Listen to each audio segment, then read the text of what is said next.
What's up with y'all, man? Got another video. This video is called 10 Weirdest Fans in NFL History by Rebound Football. Fans can be pretty weird, from getting a Patriots logo tatted on their face, to a fan who follows an NFL player everywhere he goes. Is Patrick home? These are the 10 weirdest fans in NFL history. And first, this NFL fan named every single one of her children after her favorite NFL players. See, this is Danielle Pursley, a lifelong diehard Broncos fan. And over the years, she's shown support for her team by decking out her house in Broncos gear, going to every single home game, and getting 7 Broncos tattoos. Come on. She even wears 7 Broncos tattoos, bro? Like the house? The house, that's low-key tough. going to every Going to the single game. home game and getting 7 Broncos But 7 tattoos? tattoos. She even wears a custom outfit for every game. But if you think that's extreme, when it comes to her family, she took things a little too far. Cause not only did she make them wear orange and blue for every family picture, That's insane, I ain't gonna lie. but she named every single one of her children after the Broncos. My oldest is Braxton. He just turned 11. He's named after Tyrone Braxton. His name's Marshall Vaughn, so he's named after Brandon Marshall and Von Miller. And Miley. Bro, what? So you made their first name and middle name 2 different players' first names.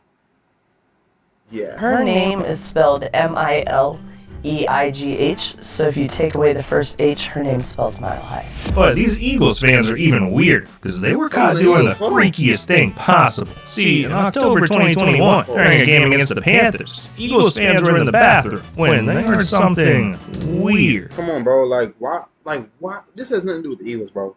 First of all, no. We're not finna just bash my team, bro.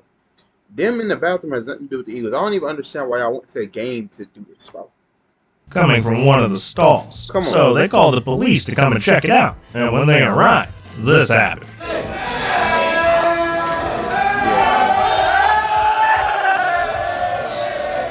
Yeah, this has nothing to do with the Eagles, bro. I ain't gonna lie, Yeah, that couple was getting freaky, so they were banned from the stadium and arrested on the spot. But these next NFL fans should all be in jail, because they have some of the weirdest tattoos ever. I mean, one guy got a tramp stamp of Patrick Mahomes. Come on, bro. As a grown man, bro, another grown man on your bottom side, bro. Started out as a bad bet that I had to pay up on. I've gotten tattoos before, but this one hurts so bad. Another guy got whatever this is. Like, I ain't gonna lie, there's nothing wrong with the tattoos, but I say at least make it as a team tattoo, not a specific Tattoo right there! What the But hands down, right there? What the But hands down, the weirdest NFL tattoos belong to Nick Collison. Because in 2021, Nick decided to make his love for the Ravens permanent by vowing to get a tattoo of the score every single time the Come team on, fam. This is insane. Of every single score, bro. Yeah. won a game. Come on, And he's bro. kept up this promise ever since. Because as of 2024, Nick has gotten over 39 tattoos. That first one started off as a joke. It kind of went into the whole, are you Putting a joke on your body for life, bro.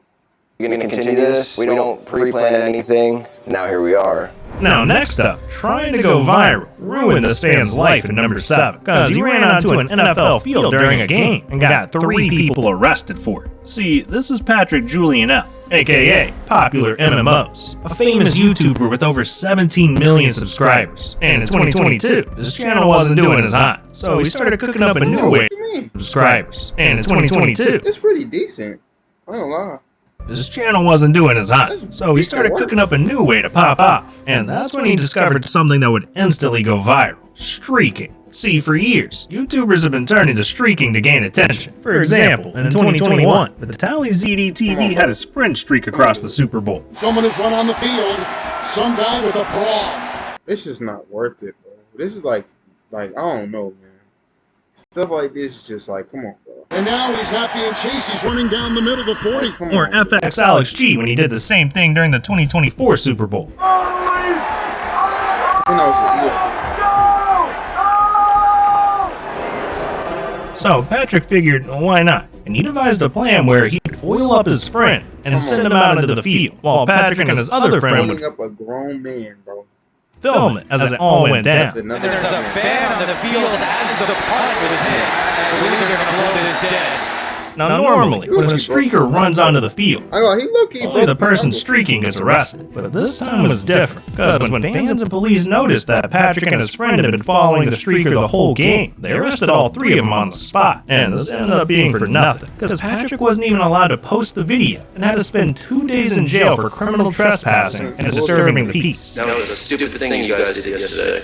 What was the point of that? Now, some fans are so obsessed with their team, they'll do anything to watch them play. Like the lady in number 6. Gosh, she's such a crazy Falcons fan. She stole tens of thousands of dollars just to go to the games. See, in September 2024, Falcons aren't even that good to be doing that, bro. a group of Chiefs fans were looking to throw an epic tailgate party for a game against the Falcons, when they discovered a massive Falcons fan who goes by Bird Lady, who's known for catering tailgate parties full of food, drinks, God. I don't know why I assumed that.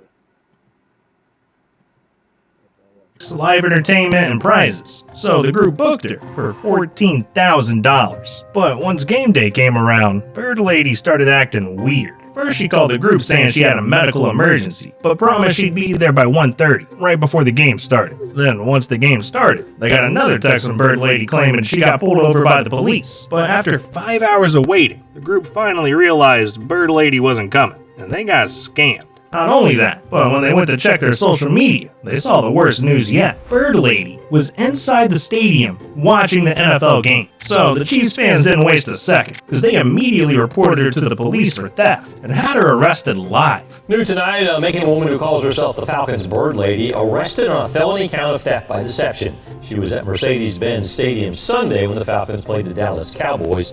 Viewer footage shows the moments Freeman was handcuffed by security and removed from the building. Now the craziest part is, this wasn't the first time she had scammed fans. In fact, it was discovered that Bird Lady had been doing this for over 7 years. And it wasn't just scamming Chiefs fans. She had scammed thousands of Seahawks fans, Saints fans, and even her own Falcons fans. All so she could afford Falcons tickets. They claim that they've given you nearly $15,000. I don't believe that. No, I don't believe Is there any money that you owe them?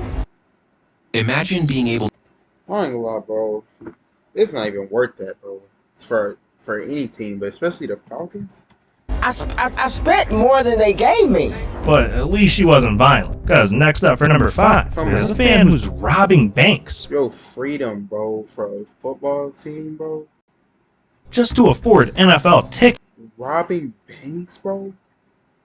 See, this is Xavier Babuda, aka Chiefsaholic, a super fan who's dressed as a wolf for every game since 2013. This dude's known by every Chiefs fan as being a great guy, and he never misses a game, whether it was home or even away. That was until 2022, when fans noticed Xavier was suddenly missing from games and stopped posting on social media. So obviously, everyone started to get worried, thinking maybe he was in the hospital or something bad happened to him. But that's when one Chiefs fan decided to search Xavier's name on several county jail websites and came across something disturbing. Xavier had been arrested for robbing a bank. But after being placed on house arrest with an ankle monitor, Xavier decided to cut This is so crazy how you can just cut a monitor off like that. That easy, bro. the monitor off and escape. At this point, recorded that too. Every local authority and even the FBI was looking for him. And Yeah, you'd think bro. his plan would be to, lay low and hide. But no, because Xavier only cared about one thing, watching the Chiefs play. And he Yeah, bro, the Chiefs were not this good, though. was going to do whatever it took to find money to pay for his addiction. So he went to rob 10 more banks in 10 more banks, by the way. 7 states, until finally, on July 7, 2023, Xavier was arrested in California and sentenced to 17 years in prison, all because of his obsession with the Chiefs. A Kansas man known as Chiefsaholic, a super fan of the Kansas City Chiefs, was sentenced on charges stemming from 11 robberies and attempted robberies across 11? 7 states, in which he stole nearly $850,000. That I don't even think a game costs that much to even be. Like, it's like a couple hundred, maybe 1,000, but robbing that much for a Chiefs game, bro? dollars for financial institutions. Now for number 4, a Lions fan once ruined their coach's life over an NFL game. See, in 2023, the Lions were one game away from the Super Bowl. All they needed to do was beat the Niners. But in the fourth quarter, the coach had 2 chances to kick field goals and win the game. But instead, he decided to try and score touchdowns and blew both chances. So, the Lions lost, sending their fan base into a panic. People were tweeting, flipping off Niners fans, and posting selfies blaming the coach. But one fan took things too far by posting the head coach's home address online for every. Because I feel like this happens a lot of times too. Because I remember the coach for the Eagles, he got a death threat too. Like I'm telling you, like coaches really be going through it. Like wanted to see, and it immediately spread like wildfire because fans started sending contractors to the house to do repairs that weren't needed, standing outside his house late at night and taking photos in front of his house. Till eventually, things got so bad, Dan had no choice but to sell his home and move away. But after an investigation was conducted by police and NFL security, they found that the person behind it. It's not even that deep. Are you going to another man's house and knowing like that's just not even worth it, bro? Stalking another man because your team is losing, bro? Was a male high school classmate of Campbell's own daughter, but because he didn't technically break any laws, he got off without any charges. Man, all that over just one loss. I love our fans. Fans are unbelievable, man. This city, I mean, ain't got no charges for that. It's a rare spot, and you better enjoy it because not every place has it like we have it. But look, we hit the top 3, so these fans are truly the weirdest. And first up, there's a fan who got arrested for a DUI and blamed it on the Jets. See, in November 2018... I ain't gonna lie. I stand on this, bro. There's no Jets fans, bro. I don't believe this, bro. I ain't lying. Named Christopher Grayshock was excited to go watch his Jets take on the Bills, live at the Jets Stadium. But after the first quarter, it was already clear the game was about to be a blowout. So Christopher started drinking till he could barely stand up anymore. But that wasn't enough to stop him from making the worst mistake. I feel like there shouldn't even really be drinks at NFL games either, bro. Or just any sports game in general, bro. I feel like that's just too much of a health risk, bro. Mistake of his life, because he left the stadium completely drunk, hopped in his car, and started driving down the freeway. So I feel like this happens when you're... That's when, out of nowhere, he suddenly rear-ended a car. But as the cops showed up to the scene, they found Christopher lying in the grass next to his car. And when he explained what happened to the cops, he said this. Police say Grayshock admitted to rear-ending a car, eventually failing a field sobriety test where he stated, "I drank too much because the Jets suck." Police then placed him under arrest. Now for number 2, what if I told you there's a fan obsessed with getting banned from the NFL? This is Dave Portnoy, and in 2015, after Tom Brady was suspended for 4 games, this is Dave Portnoy.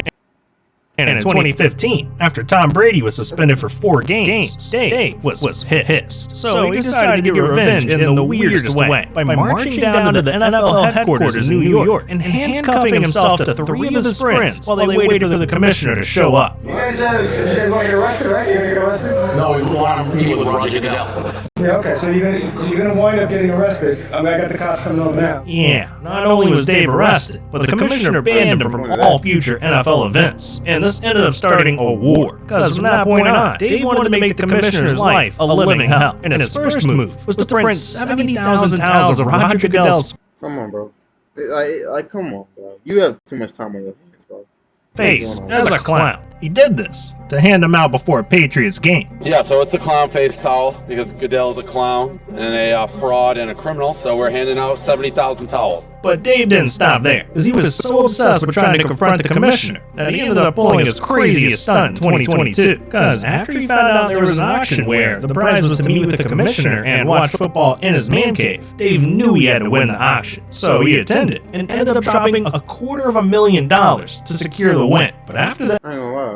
Hey, $250,000, hey. The NFL found out Dave was the winner. They denied it, and the meeting never happened. My entire premise was the ability to actually sit with him for 4 hours and ask him questions, and there's nowhere for him to run, nowhere for him to hide. I actually don't know how he'll answer them. If he's honest and truthful, he's like, "Hey, Dave, I am a scumbag. I got these 40 owners, and I'm just like that. May be the first question: are you just a punching bag for the owners? Like, because you get dragged through the mud. Everything that goes wrong, basically, you get blamed for, Roger. So, do you just not get to speak your mind? Do you hate just being basically dragged through the mud constantly? If he even had an ounce of common sense, humility, self-awareness, he would play this off as a joke. Like, I would show up and he'd be wearing the clown shirt and kind of make a joke of it. I don't like too deep in, bro. Like, it was never that serious, bro. Like, come on, bro. Disarmament. He's too stupid to do that. Now, before we get to number 1, we've got an honorable mention. The time a stalker married an NFL player. See, this is Chris Chambers, and in 2009, he was happily married to his wife, Christina. But one day, a woman named Stacy started harassing Chris over the phone, and after his wife started asking who the woman was, Chris admitted he had been seeing her on the side, but he promised to his wife, dog, like, you got a wife, you in the NFL, and you cheating, bro. He'd cut Stacy off right there and would never talk to her again. However, Stacy had other plans, because she began... Like, y'all have to realize, like, when y'all get fame, bro, y'all reputation, like, can be ruined so easily, bro. Stalking Chris, and it got so bad that Chris couldn't take it anymore. So he reported Stacy to the police, where she was charged with 11 counts of stalking and... Damn, 11? ...had a restraining order filed against her. Now, Chris claimed that he was totally faithful after that. I mean, he had the restraining order against her, but something fishy was going on behind the scenes, because 8 months later, Chris dropped a bomb on his wife, telling her that he wanted I think he got her pregnant, bro. a divorce. And just a few days later, Chris announced that he would be marrying Stacy, his stalker. Now look, our final one was bullied for being weird, but it got him into the video. I don't know why he reported it to the police if he knew to marry her, but I guess into the Super Bowl. See, this is Seth Erskines, a diehard Colts fan who was diagnosed with autism. And in 2023, he wanted to express his love for the Colts by releasing this song. I'm a Hoosier, and the steel horses ride. Steelers lose, Colts still alive. In just under a week, the song managed to rack up over 60 likes, which in Seth's eyes was viral. So he started releasing a new song every week before every single Colts game. But as he released more and more tracks, the hate started piling in. People calling him lame. Come on, fam. This is not right, bro. Please die, bro. Come on, man. Corny. That's how y'all Colts fans be getting, though. Even told Seth to end his life. But Seth didn't let the hate get to him. Hey, I miss this dude, bro. Make a song every day about your team, bro. He not weird. Like, he not, breaking into nothing.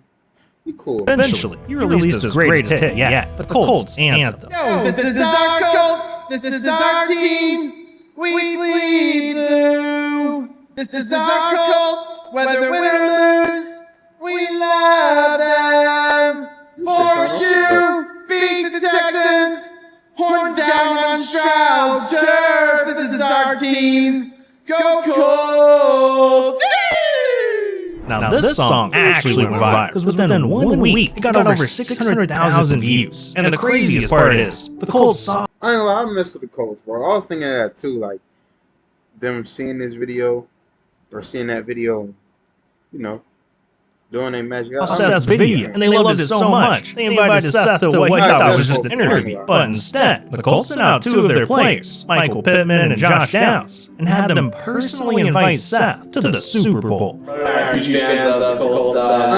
It would have been better if the Colts was actually in the Super Bowl, though, but that's fair, though. I like that. That's what I'm saying. This is our Colts. This is our team.